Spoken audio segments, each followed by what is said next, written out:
ప్రియమైన తండావాసులారా, ఈరోజు మీ ప్రాంతానికి మేమందరం కూడా వచ్చింది దేనికయ్యా అంటే యేసు ప్రభు గురించి మీకు తెలియచేయాలని వచ్చి ఉన్నాం.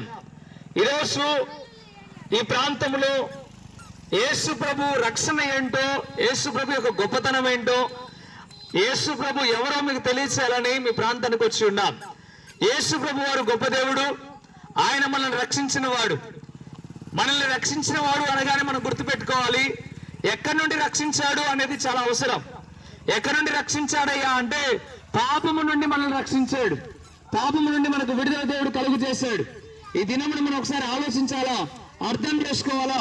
మనుషుడు భయంకరమైన పాపము చేసి దేవుడు అనుగ్రహించి మహిమను పొందుకోలేక ఎంతగానో బలవుతా ఉన్నాడు గనక, నరకానికి వెళ్ళిపోతా ఉన్నాడు గనక, అందుకే దేవుడు ఈ లోకానికి వచ్చి 2000 సంవత్సరాల క్రితం ఆయన మనందరి కొరకు కలవరిలో రక్తము కార్చాడు. మనల్ని అందరినీ నీతిమంతులుగా మార్చాలని ఆశతో ఆయన ఈ ప్రాంతంలో ఆయన ఎంతగానో శుభవార్త మీకు తెలియచేయడానికి ఈరోజు మేము వచ్చి ఉన్నాం. ఆయన రక్తము ద్వారా మాత్రమే పాప విమోచన ఉంది. ఆయన నమ్ముకున్న వారు రక్షించబడతారు. ఆయన ఎందుకు విశ్వాసం ఉంచిన వారు కాపాడబడతారు. ఇదిగో మనుషుడు నరకం నుండి తప్పించబడాలని ఆశతో దేవుడి లోకానికి వచ్చి ఉన్నాడు.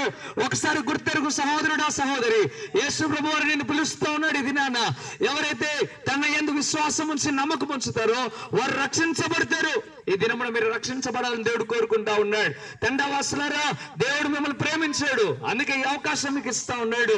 యేసు ప్రభుని సొంత రక్షకుడిగా ఎవరైతే అంగీకరిస్తారో వారందరూ కూడా రక్షించబడతారు. యోహాను సువార్త 1:12 ప్రకారం తను ఎందరైతే అంగీకరిస్తారో వారందరూ కూడా దేవుని పిల్లలు అవ్వడానికి అధికారము దేవుడు ఇస్తానని చెప్పాడు. ఆయన తన పిల్లలుగా మనల్ని మార్చుకోవాలని ఆశపడ్డాడు కనుక ఆయన ప్రాణం అర్పించాడు. ఇకనైనా యేసు ప్రభు గురించి తెలుసుకోనండి, ఆయన ప్రేమను తెలుసుకోండి, ఆయన గొప్పతనాన్ని తెలుసుకోండి, ఆయన ఎంత గొప్పవాడో మీరు తెలుసుకోనండి. ఆయన మన కొరకు చనిపోయాడు అనే విషయాన్ని తెలుసుకోనండి. అంతేకాక ఆయన మన కొరకు 3వ రోజున తిరిగి లేచాడు అనే విషయాన్ని గుర్తుపెట్టుకోనండి. భూమి మీద ఎవరు కూడా చనిపోయి తిరిగి లేచిన వారు లేరు.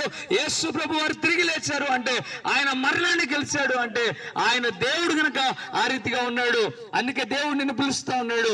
నువ్వు నా దగ్గరకు వచ్చినట్లయితే నీ భారాన్ని నేను తొలగిస్తానని చెప్తున్నాడు. నువ్వు నా దగ్గరకు రాగలిగితే మిమ్మల్ని విడిపిస్తానని చెప్తున్నాడు. అమ్మలారా, అక్కలారా, మీరు బాధల చేత ఉన్నారు, ఇబ్బందుల చేత ఉన్నారు కనుక దేవుడు నిన్ను పిలుస్తూ అంటున్నాడు. నీ భారము నా మీద మోపము, నీకు నేను నెమ్మదినిస్తానని చెప్తున్నాడు. విశ్రాంతి కలుగు చేస్తానని చెప్తున్నాడు.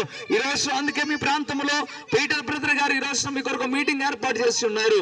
ధనాన్ని చూడకుండా ఎంతో ఖర్చు పెట్టుకుంటా ఈ ప్రాంతానికి వచ్చి ఉన్నారు కనుక మీరందరూ కూడా త్వరగా పనులు ముగించుకొని ఇక్కడ మీటింగ్ జరుగుతూ ఉంది. लालिया सुगुण भाई इंటి దగ్గర ప్రార్థన జరుగుతుంది. భాయ్ తమ సేవ నావణం తమ కామెంట్ తొందరగా ముగించలేను.